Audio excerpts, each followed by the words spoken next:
নমস্কার বন্ধুরা, ডায়াবেজ পিহুর আইটি নতুন ব্লগে তোমাদের স্বাগত। তোমরা সবাই কেমন আছো? আশা করছি সবাই ভালো আছো। আমরাও খুব ভালো আছি।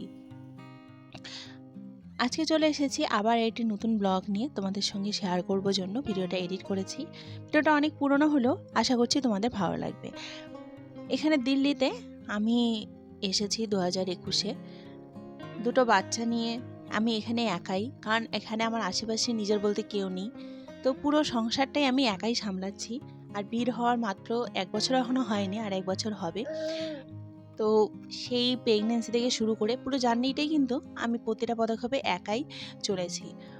ওই প্রতিটা পদক্ষেপে আমার হাজব্যান্ডের সঙ্গ দিয়েছে, আমার সাথে হাজব্যান্ডের সঙ্গ পেয়েছি। আর তা না হলেও হয়তো আরও বেশি কঠিন হয়ে যেত আমার জার্নিটা।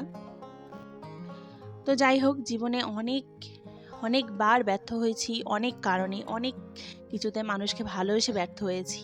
নিজের জীবনে কিছু করতে চেয়েছি বারবার, কিন্তু করতে পারিনি। কখনই সেই সঙ্গটা কেউ দিয়ে ওঠেনি আমাকে। তাই বারবার কোথায় যেন গিয়ে বারবার থেমে যাচ্ছি, জানো তো, বারবার পিছিয়ে পড়ছি। কিন্তু তবুও জীবনে কিছু করব এই আশা করেই এগিয়ে এসেছি ইউটিউবে। তোমাদের সাথে বন্ধুত্ব করব, তোমাদের সঙ্গে অনেক কথা শেয়ার করব, যেটা হয়তো সবার সাথে শেয়ার করা যায় না, কিন্তু তোমাদের সাথে অবশ্যই শেয়ার করব।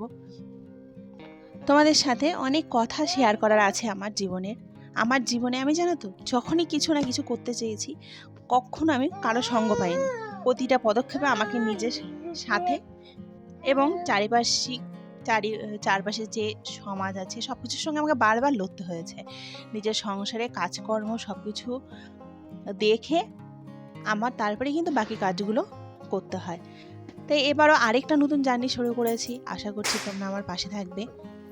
কিন্তু বারবার যখন ভিডিওতে দেখি ভিউজ হচ্ছে না, বারবার আমি হেরে যাই।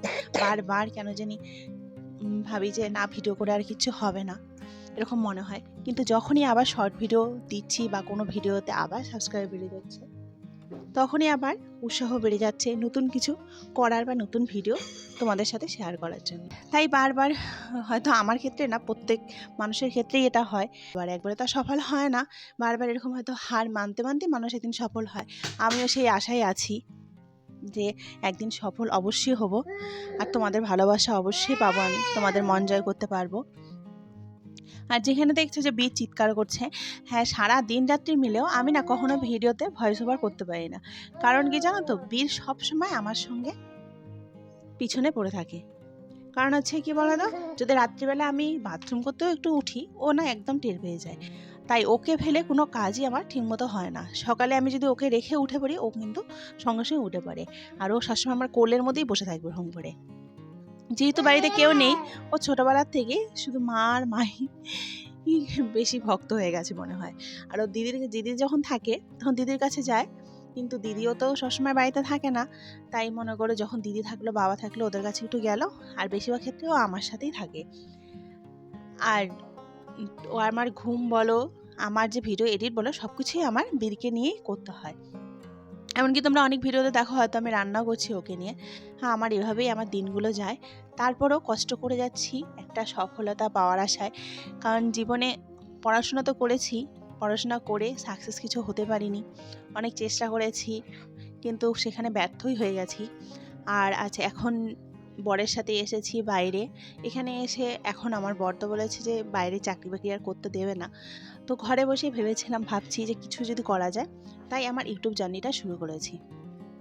তো তোমরা প্লিজ আমার সাথে থেকো, আমাকে একটু সঙ্গ দিও। আর আমার ভিডিওগুলো কেমন হচ্ছে অবশ্যই কমেন্টের মাধ্যমে জানিও।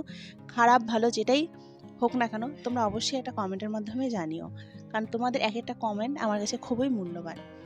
কারণ খারাপ হলেও বুঝতে পারবো হয়তো আরও ভালো করতে হবে, সেই জন্য আরও আমার ভিডিও করার যে উৎসাহটা আরও বেড়ে যাবে। তো প্লিজ তোমরা একটু আমাকে হেল্প করো। আর আজকের ব্লগটা হচ্ছে কালী পূজার। আর এই রঙ্গোলিগুলো দেখছো, এগুলো আমার মেয়ে আর ওর বান্ধবী দুজনে মিলে করেছে। কি সুন্দর হয়েছে না বলো? একে নিয়ে আমার পুরোটা করা সত্যি খুবই অসম্ভব হয়ে যায়। তো কালী পুজোর দিন দুপুরবেলাটা ওর বাবা নাইট ডিউটি ছিল, যেন দুপুরবেলাটা ছিল, তো রান্নাবান্না একটু হেল্প করেছে, তাই পুজোটা একটু ভালোভাবে করতে পেরেছি। আর পুজোটা খুব তাড়াহুড়া করে ওর বাবা আবার চলে গেছিলো ডিউটিতে। তো বাকি রাতটুকু এই মন্দিরে গেছিলাম, যা কিছু করেছি, বাইরে তারাবাতিতে যা জ্বালিয়েছি, বাচ্চাদের নিয়ে আমি একাই সম্পূর্ণটা করেছি। ওর বাবা ছিল না, শুধু পুজোর টাইমটাই ছিল। তো যাই হোক, আমাদের জীবনটা এভাবে চলবে।